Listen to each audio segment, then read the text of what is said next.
Dmitry Bivol has just been ordered to fight David Benavidez. So the World Boxing Council have released a statement imposing that the newly crowned undisputed light heavyweight champion Dmitry Bivol must fight the forever WBC interim champion David Benavidez next. However, things are not that simple and quite frankly a little chaotic as of the moment. Let me explain. So the WBC wants Bivol to fight their mandatory, right? Now the thing is though, the IBF and the WBO also wants the same thing for their respective mandatory fighters. Now the problem is that all of these sanctioning bodies can't seem to agree on a specific rotation on who gets to be next in line. World Boxing Organization President Gustavo Oliveri said that the IBF gets the first dibs, and after that it's the WBO and Callum Smith, then the WBC next. If this becomes the case, then this ultimately means that Benavidez is gonna wait a lot longer than expected. Not to mention Arthur Beterbiev is also seeking a trilogy to close their rivalry. So if you folks can recall, after the first Beterbiev versus Bivol fight, IBF mandatory Michael Eifert was ordered to fight next, but eventually took a step aside deal in order to make the rematch between Beterbiev and Bivol happen.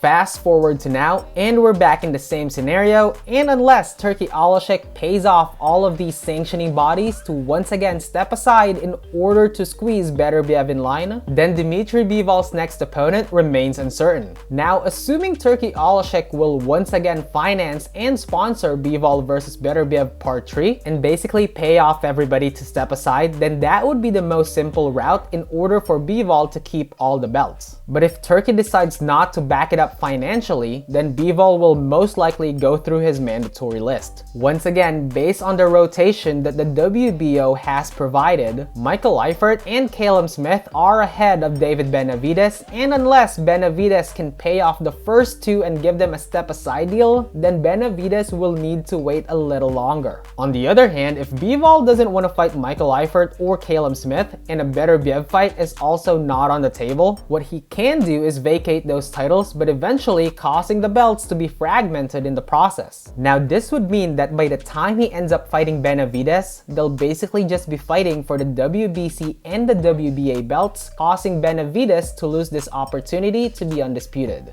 Okay, I know it sounds complicated and there's a lot of moving parts and politics involved, but ultimately whoever has the most money to offer will always be the one who gets to call in the shots. It's a very problematic and complex situation, and as long as boxing remains to be governed by multiple sanctioning bodies, then unfortunately, this will forever be the case. What are your thoughts about this, and how do you feel about this current setup? Let me know in the comment section. Thank you so much for watching, and as always, please don't forget to click that like and subscribe button for more quick talks.